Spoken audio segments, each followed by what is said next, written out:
তাকবীর আল্লাহু আকবার নারে তাকবীর আল্লাহু আকবার ভারতের দালালেরা হুঁশিয়ার সাবধান ভারতের দালালেরা নারে তাকবীর আল্লাহু আকবার লিল্লাহি তাকবীর আল্লাহু আকবার আমি আমাদের ভয় নাই রাজপথ ছাড়ি নাই সাথিয়ার পক্ষ থেকে শুভেচ্ছা সাথিয়াবাসীর পক্ষ থেকে শুভেচ্ছা করমচৈনরের পক্ষ থেকে শুভেচ্ছা নারে তাকবীর আল্লাহু আকবার আল কোরআনের আলো ঘরে ঘরে চলো ঘরে ঘরে চলো আল কোরআনের আলো আজকের সমাবেশ সফল হোক সার্থক হোক আজকের সমাবেশ সফল হোক সার্থক হোক তারা সাথিয়ার পক্ষ থেকে লাল গোলাপ শুভেচ্ছা তারা সাথিয়ার পক্ষ থেকে লাল গোলাপ শুভেচ্ছা গর্বে এবার সোনার দেশ জামাত ইসলামী বাংলাদেশ জামাত ইসলামী বাংলাদেশ গর্বে এবার সোনার দেশ লিল্লাহি তাকবীর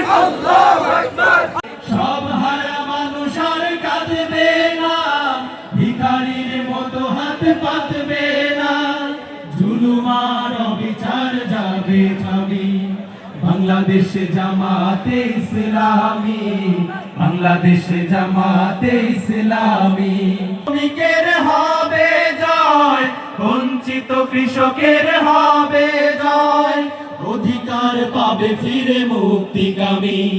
বাংলাদেশ জামাতে ইসলামী, বাংলাদেশ জামাতে ইসলামী, বাংলাদেশ জামাতে ইসলামী, বাংলাদেশ জামাতে ইসলামী।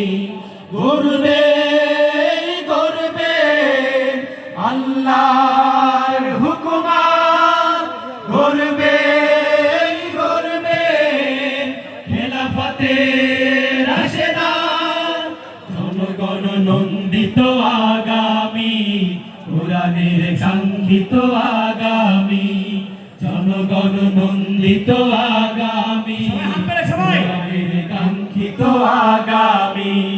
বাংলাদেশ জামাতে ইসলামী, বাংলাদেশ জামাতে ইসলামী, বাংলাদেশ জামাতে ইসলামী, বাংলাদেশ জামাতে ইসলামী, বাংলাদেশ জামাতে ইসলামী, বাংলাদেশ জামাতে ইসলামী।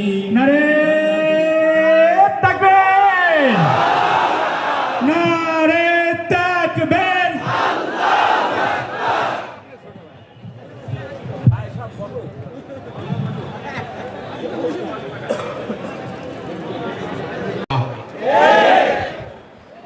হ্যাঁ, আমরা বলেছি আমাদের দলের উপর যে জুলুম করা হয়েছে, আমাদের নিবন্ধন কেড়ে নেওয়া হয়েছে, আমাদের প্রতীক কেড়ে নেওয়া হয়েছে, আমাদের অফিসগুলো সিলগালা করে দেওয়া হয়েছিল, আমাদের বাড়ি করে হামলা করা হয়েছে, আমাদের শেষ পর্যন্ত দিশাহারা হয়ে আমাদেরকে নিষিদ্ধ করা হয়েছে।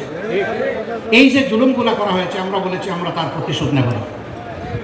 প্রতিশোধ নিতে গেলে ওদের উপরে পরিমাণ আমাদেরকে আঘাত দিতে হবে, তখন আইন আমাদেরকে হাতে তুলে নিতে হবে। সমানে সমান হতে হলে ওদের অস্তিত্বই গুঁড়া হয়ে যাবে। আমরা তা করব না, আমরা আইন হাতে তুলে নিব না। এর জন্য আমরা তাদেরকে ক্ষমা করে দিয়েছি। কিন্তু গণহত্যার জন্য, গণধর্ষণের জন্য, মানুষকে আয়না করে পাঠিয়ে গুম করার জন্য, হাজার হাজার লক্ষ লক্ষ তরুণ যুবক যুবতীকে গুলি করে তাদের জীবন উলটপালট করে দেওয়ার জন্য বিচার তাদের অবশ্যই হতে হবে। ন্যায্য পাওনা পেতেই হবে।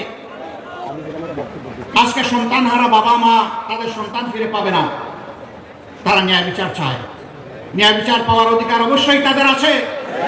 একজন বিধবা বোন, আমার বিধবা মাটি তার স্বামীর বিচার পাওয়ার অধিকার আছে। এতিম অবুঝ বাচ্চাদের তাদের পিতার হত্যাকারীর শাস্তি দেখার অধিকার আছে।